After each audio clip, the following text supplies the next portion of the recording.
how do you say, he woke up and chose violence.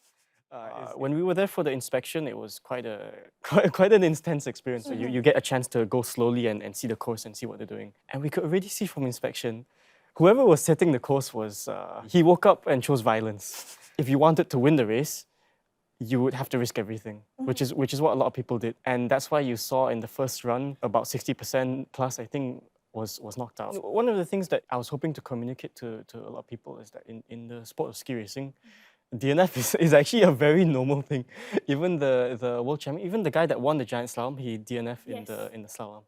So it's not something that I was too bothered about because I guess it's a bit of a culture shock for everyone else, but for me, it's happened to me so many times before. In fact, this is something I'm quite proud of, that I can maintain a pretty respectable finish rate, is what we call it in the sport. I think in terms of supporting our next generation of athletes, for skiing specifically, one of the unfortunate truths I always have to mention to people is that it's very difficult to get into the sport if you're not training it regularly. So it would be unlikely that we get a skier out of Singapore that's living in Singapore, doesn't have the opportunity to train overseas.